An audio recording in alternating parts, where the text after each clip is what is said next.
Une chouette peut attraper une souris dans l'obscurité absolue, et celle-ci n'entend rien une seconde avant. Comment est-il possible qu'un oiseau avec une envergure de plus d'1 mètre ne produise aucun son? Aucune griffe de tigre, aucune dent de requin. Cette arme est bien plus raffinée, elle est invisible, inaudible et d'une précision mortelle. Et la chose la plus folle, les hommes essaient maintenant de la copier. Mais prenons les choses dans l'ordre. Nous allons commencer là où tout a commencé, dans un laboratoire obscur où a eu lieu une expérience qui a changé la perspective des scientifiques sur l'ensemble de l'ordre des chouettes. Une expérience qui a démontré que cet oiseau n'est pas seulement un prédateur parfait, mais peut-être la machine de chasse la plus sophistiquée que l'évolution ait jamais créée. Imaginez une pièce dont toute source de lumière a été éliminée. L'obscurité absolue. Pas de fenêtre, pas de LED, pas de reflet. Une obscurité si parfaite que vous ne verriez pas votre propre main même si vous la colliez contre votre visage. Dans cette pièce, des chercheurs ont libéré une souris des champs. Une petite créature rapide qui a immédiatement commencé à se déplacer le long du mur, cherchant un abri. Elle grattait doucement avec ses petites pattes sur le sol, à peine perceptible. Puis elle s'est arrêtée, a dressé les oreilles, a vérifié les alentours, et puis elle est morte. Une chouette effraie, libérée depuis l'extrémité opposée de la pièce, a traversé tout l'espace de quelques mètres, complètement en silence. La souris ne l'a pas détectée, n'a capté aucun son des ailes qui approchaient, aucun mouvement de l'air, aucun avertissement. Les serres de la chouette se sont refermées autour de son corps avec une précision chirurgicale. Cette expérience menée dans les années 70 du XXe siècle à l'université Cornell a ébranlé l'ornithologie. Non pas parce que la chouette a attrapé la souris, c'est ce qu'elle fait chaque nuit, mais parce qu'elle y est parvenue exclusivement grâce au son. Dans l'obscurité absolue, sans un seul photon de lumière, la chouette a localisé sa proie à quelques mètres de distance avec un écart inférieur à 1 degré, et la proie n'a eu aucune chance. Les chercheurs ont répété l'expérience d'innombrables fois et à chaque fois le résultat s'est confirmé. Ils ont changé la position de la souris, changé la position de départ de la chouette, changé la taille de l'espace. Rien de tout cela n'a perturbé la chouette.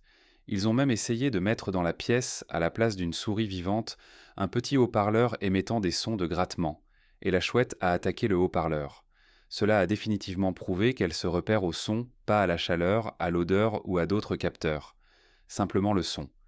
Un spectateur qui regarderait l'enregistrement d'une caméra infrarouge verrait quelque chose de troublant. La chouette a décollé, s'est dirigée vers la souris, a effectué une correction de direction, et pendant tout ce temps, on n'entendait rien. Absolument rien. Le vol de la chouette était plus silencieux que le bruit de fond des appareils du laboratoire. La caméra infrarouge a capturé comment la chouette tourne la tête en plein vol en une fraction de seconde, réévalue la position de la proie et corrige sa trajectoire, sans ralentir un seul instant. C'est comme regarder un missile guidé qui se verrouille sur sa cible et ne la lâche plus.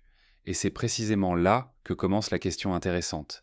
Car c'est une chose d'attraper une souris dans l'obscurité. C'est impressionnant, bien sûr. Mais comment est-il possible qu'un oiseau pesant environ 300 grammes, avec une envergure de plus de 80 centimètres, vole de telle façon qu'un animal avec une ouïe bien meilleure que la nôtre ne l'entende pas? La réponse à cette question réside dans 3 adaptations biologiques absolument géniales, qui se sont développées au cours de millions d'années, chacune fascinante en elle-même, mais ensemble formant quelque chose que la technologie humaine ne peut pas encore imiter. Analysons-les une par une. Commençons par ce à quoi vous vous seriez attendu chez une chouette, les yeux. Car quand on dit chouette, la plupart des gens imaginent ces yeux énormes et hypnotiques. Et ils ont raison, les yeux de la chouette sont vraiment exceptionnels, mais pas pour les raisons que vous soupçonneriez. Premièrement, la taille. Les yeux de la chouette sont proportionnellement énormes. Chez la grande chouette, chaque œil mesure en diamètre environ 2,5 cm, à peu près comme l'œil humain. Mais la chouette pèse une fraction du poids d'un humain. Si vous aviez des yeux dans le même rapport avec votre corps qu'une chouette, chacun serait de la taille d'une balle de tennis. Les yeux de la chouette occupent une si grande partie du crâne qu'ils se touchent littéralement. Si vous regardez une radiographie du crâne d'une chouette, vous verrez que les globes oculaires remplissent la majeure partie de l'espace. Selon certaines sources, ils occupent plus de la moitié du volume total. C'est fascinant, mais cela a un inconvénient majeur. Les yeux de la chouette ne sont pas ronds comme les nôtres. Ils sont tubulaires, allongés en profondeur comme des tubes. Et parce qu'ils sont ancrés dans des anneaux osseux appelés anneaux sclérotiques, ils ne peuvent pas bouger du tout. La chouette ne peut pas bouger les yeux ni à gauche, ni à droite, ni en haut, ni en bas. Les yeux sont fixés dans une seule position. Si cela vous arrivait, ce serait un grave problème. Mais la chouette a résolu cela d'une manière évolutive géniale. Elle possède 14 vertèbres cervicales, 2 fois plus que l'homme. Grâce à celle-ci, elle peut faire pivoter sa tête de 270 degrés dans chaque direction et presque 90 degrés vers le haut. Elle couvre ainsi presque tout l'espace autour d'elle sans bouger le corps. Pour une proie qui observe une silhouette immobile sur une branche, c'est un cauchemar, car la chouette peut regarder n'importe où sans trahir son intention par le moindre mouvement du tronc. Mais voici maintenant la chose vraiment essentielle. La taille et la capacité de faire pivoter la tête sont intéressantes, mais ce ne sont pas le principal atout de la vision de la chouette. Le principal atout se trouve à l'intérieur, sur l'échantillon. Sur la rétine. La rétine est cette partie de l'œil où la lumière se transforme en signaux nerveux.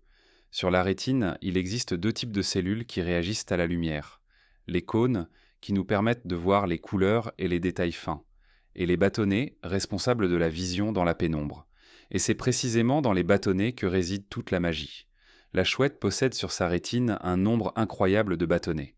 Selon les recherches, le rapport bâtonnet sur cône est d'environ 30 pour 1. Chez l'homme, ce rapport est d'environ 20 pour 1. Cela signifie que la rétine de la chouette est littéralement encombrée de cellules extrêmement sensibles à la lumière. Certaines sources indiquent que les chouettes ont presque 1 million de bâtonnets par millimètre carré de rétine, tandis que l'homme en a environ 200 000. Qu'est-ce que cela signifie en pratique ? Imaginez que vous vous trouvez dans une pièce où brûle une seule bougie à 50 mètres de distance. Vous ne verriez que le contour vague du mobilier, peut-être la silhouette d'une porte. La chouette, dans la même pièce, verrait une souris courir sur le sol. Elle peut traiter la lumière dans des conditions jusqu'à 100 fois plus sombres que notre minimum.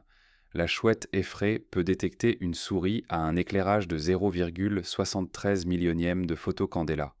Comment vous représentez cela ? C'est l'équivalent de voir une souris à la lumière d'une seule allumette allumée à 1,5 km de distance. C'est une sensibilité qui s'approche de la limite physique du possible biologique. Mais il ne s'agit pas seulement du nombre pur de bâtonnets. Des recherches plus récentes ont montré que la façon dont les neurones sont connectés de la rétine au cerveau est tout aussi décisive. Le cerveau de la chouette traite les signaux visuels différemment du cerveau humain. Il peut extraire plus d'informations d'un nombre plus faible de photons. C'est comme la différence entre un vieil appareil photo analogique et un capteur numérique moderne avec un logiciel sophistiqué de traitement d'image. Tous deux captent la même lumière, mais l'un produit une image bien plus nette. Et à propos, on dit que les chouettes sont daltoniens. Ce n'est pas tout à fait exact. Les chouettes perçoivent les couleurs, mais de manière significativement limitée. Leur monde est principalement monochromatique, des nuances de gris avec d'occasionnels accents de bleu ou de vert. C'est le prix payé pour ces millions de bâtonnets. Les cônes responsables de la vision des couleurs ont été sacrifiés pour faire place aux cellules plus sensibles à la lumière. L'évolution a simplement fait un choix, soit les couleurs le jour, soit la vision la nuit.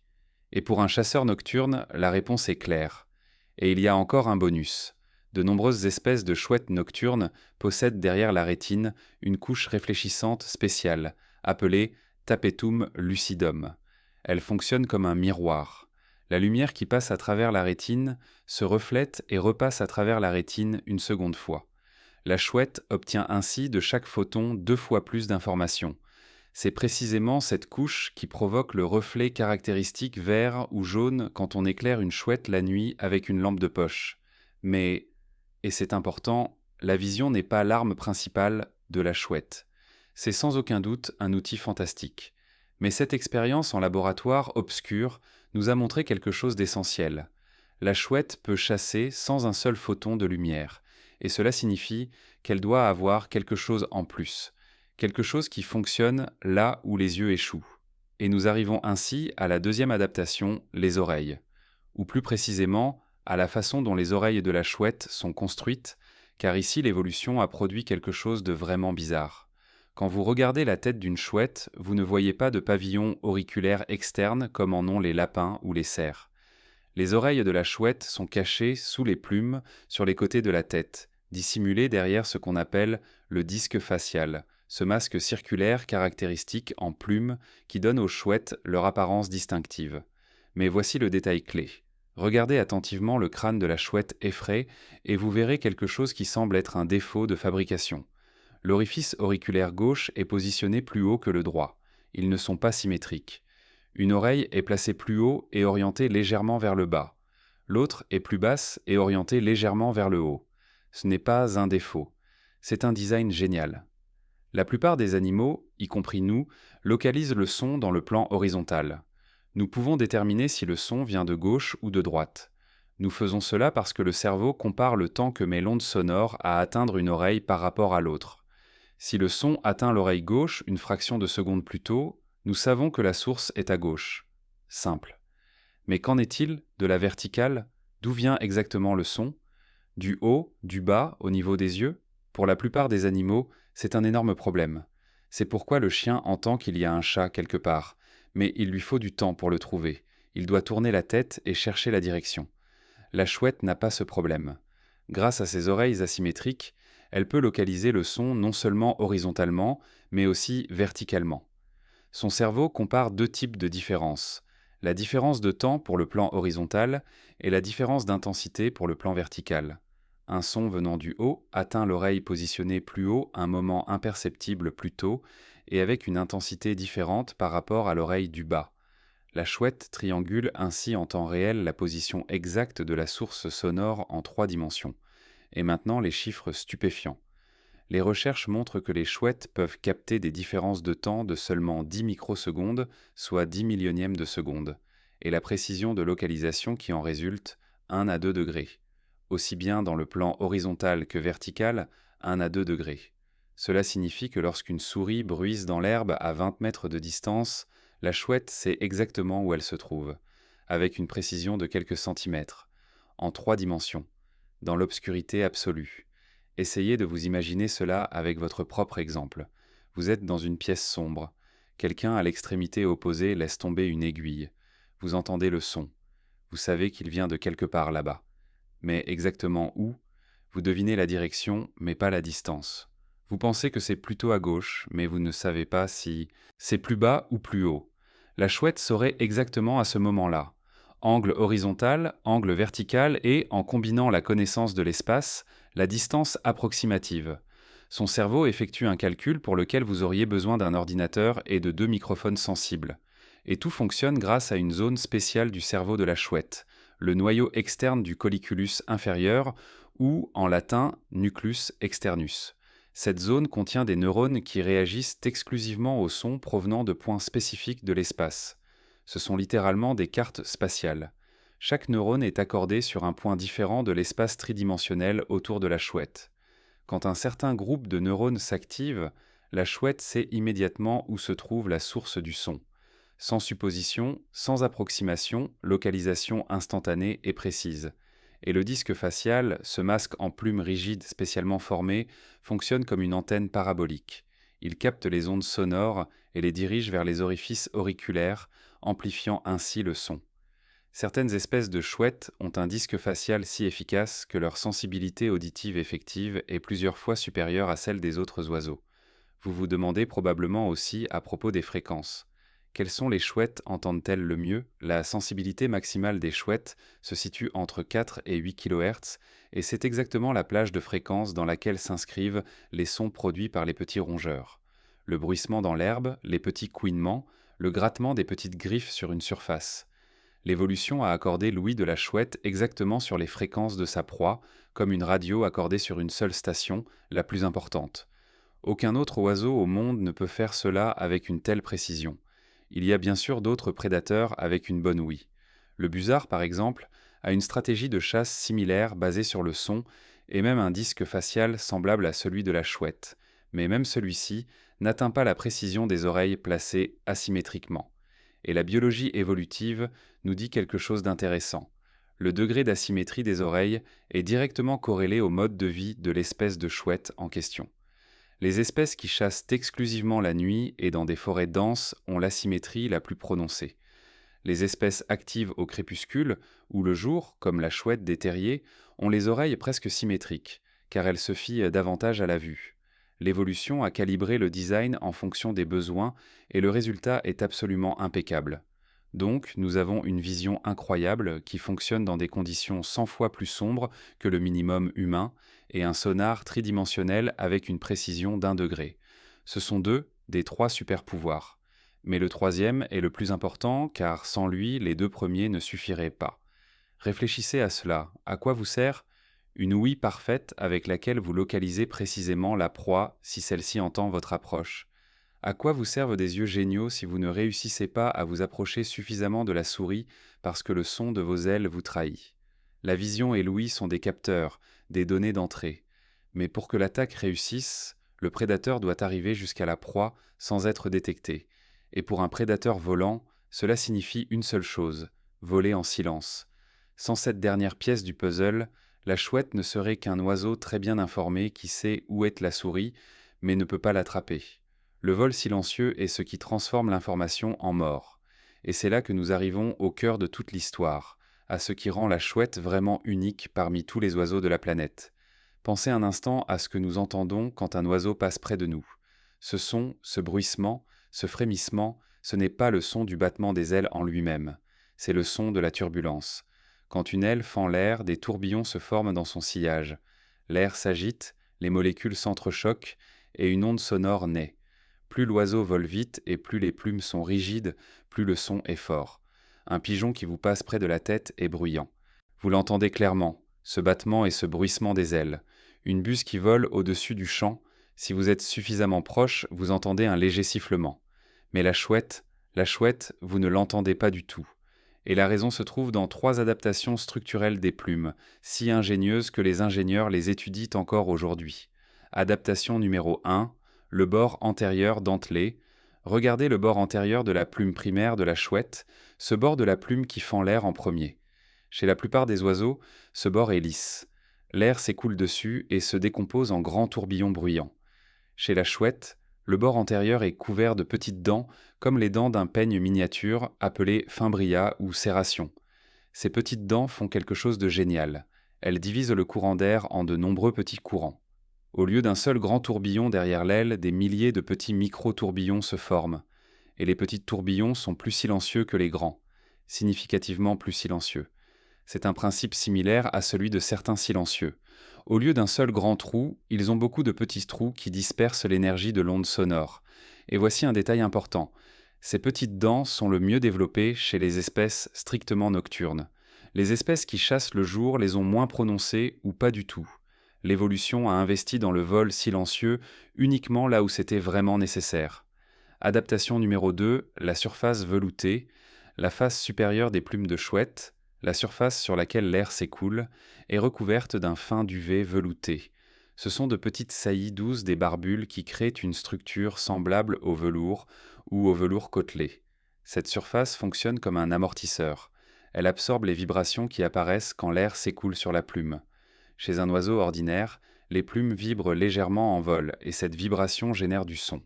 Chez la chouette, la surface veloutée absorbe ces vibrations avant qu'elles ne deviennent audibles. De plus, elle permet aux plumes de glisser les unes sur les autres sans friction, qui pourrait elle aussi créer des sons supplémentaires. Adaptation numéro 3, le bord postérieur effiloché. Regardez le bord postérieur de la plume de chouette, celui d'où part l'air. Chez la plupart des oiseaux, ce bord est relativement lisse et droit. L'air le quitte brusquement, ce qui crée un bruit caractéristique. Chez la chouette, le bord postérieur est effiloché, il semble déchiré, diffus. Cette diffusion n'est pas accidentelle. Le bord effiloché disperse progressivement le courant d'air qui part, au lieu de le laisser s'arrêter brutalement. C'est comme la différence entre claquer une porte, son aigu, et la fermer doucement, silence. Trois adaptations. Le bord antérieur dentelé, la surface veloutée, le bord postérieur effiloché. Chacune d'elles réduirait le bruit du vol seul, mais ensemble elles créent un effet tout à fait remarquable. Le vol de la chouette se situe sous le seuil d'audition de la souris. Je vais le répéter, car cela mérite d'être dit clairement. Le vol de la chouette effraie est si silencieux que la fréquence du son produit par ses ailes se trouve sous la limite de détection de l'ouïe de sa proie typique. La souris ne peut littéralement pas entendre la chouette qui approche. Non pas parce qu'elle n'écoute pas, non pas parce que la chouette est juste un peu plus silencieuse, mais parce que le son du vol de la chouette se situe sur des fréquences sur lesquelles l'oreille de la souris n'a pas été accordée évolutivement. Par comparaison, quand un pigeon passe, il génère un son dans une plage clairement audible pour la plupart des mammifères. Les recherches ont montré que les espèces nocturnes de chouettes produisent en vol plané significativement moins de bruit que les autres oiseaux de taille comparable, surtout le spectre de fréquence de 800 Hz à 16 kHz. Il existe une expérience célèbre qui illustre parfaitement cela. Des scientifiques ont placé un microphone sensible dans la trajectoire de vol de divers oiseaux et ont mesuré le bruit produit au passage. Pigeons sont forts, clairement mesurables. Épervier, plus silencieux, mais encore détectable. Chouette effraie, silence instrumental. Le microphone n'a pratiquement rien enregistré au-dessus du niveau du bruit ambiant, et ce n'était pas une expérience amateur. C'était un laboratoire avec un équipement acoustique professionnel. Et il y a encore quelque chose qui mérite d'être mentionné, les chouettes ont encore un avantage aérodynamique. Leurs ailes sont proportionnellement à la masse corporelle inhabituellement grande. Cela leur permet de voler plus lentement que la plupart des oiseaux de taille comparable. La chouette effraie peut planer à une vitesse de seulement 3 à 5 km par heure, la vitesse d'une marche lente. Et un vol plus lent signifie moins de turbulences, moins de tourbillons et moins de bruit. Grandes ailes, vol lent, plumes spéciales, chaque élément du système amplifie l'effet des autres. C'est un stealth biologique qui fonctionne parfaitement depuis des millions d'années. Avant de continuer, si vous aussi êtes fasciné par ce sujet comme moi, j'ai une requête. Regardez en bas sous la vidéo et appuyez sur le bouton d'abonnement. L'Umea salbatique paraît régulièrement et chaque vidéo est une immersion dans un phénomène naturel qui changera votre perspective sur le monde qui vous entoure. Un seul clic et vous ne raterez rien de ce que la nature a à offrir. Et maintenant, retour aux chouettes, car le meilleur arrive. Savez-vous ce qui est peut-être la chose la plus intéressante dans toute l'histoire des plumes silencieuses ? Que ce n'est pas seulement une question de biologie. Les humains ont observé et ont commencé à copier. Et je ne veux pas dire que quelqu'un a collé une plume de chouette sur son chapeau. Je veux dire que certaines des plus grandes firmes d'ingénierie du monde, Airbus, la compagnie ferroviaire japonaise J.R. West, les fabricants d'éoliennes, étudient activement la structure des plumes de chouette et l'appliquent à leur technologie. Car le problème que la chouette a résolu par l'évolution est exactement le même problème que les ingénieurs modernes résolvent. Comment déplacer un grand objet dans l'air sans faire de bruit? Commençons par l'un des exemples les plus connus.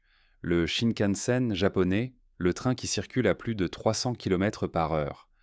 Dans les années 90, le Shinkansen avait un grave problème de bruit. Et ce n'était pas un bruit de moteur, c'était un bruit aérodynamique. Quand le train sortait d'un tunnel à plus de 250 km par heure, une onde de pression s'accumulait devant lui qui, à la sortie, explosait comme une détonation sonore. Les habitants des maisons à 400 mètres de la voie l'entendaient comme une explosion. Le gouvernement japonais a établi une limite stricte, 70 décibels dans les zones résidentielles. Les ingénieurs devaient réduire le bruit du train sans réduire sa vitesse. Et le directeur du développement technologique, Eiji Nakatsu, était par hasard un passionné observateur d'oiseaux. Car c'est la plus belle chose dans la nature. Chaque jour, nous découvrons quelque chose de nouveau. Chaque jour, il se révèle qu'un organisme à côté duquel nous passons toute notre vie sans lui accorder attention cache en lui la solution à un problème sur lequel des équipes entières d'ingénieurs se cassent la tête. La nature ne brevette pas ses inventions. Elle les offre gratuitement à quiconque prend la peine de regarder attentivement. Je vous remercie d'être resté jusqu'à la fin. Si vous avez aimé la vidéo, donnez-lui un like, abonnez-vous à la chaîne et partagez-la avec quiconque pense connaître la nature, car la nature a toujours en réserve quelque chose à quoi vous ne vous attendez pas. À la prochaine vidéo, et d'ici là, regardez autour de vous. Peut-être qu'en ce moment même, au-dessus de vous, vole une chouette, et vous ne l'entendez pas.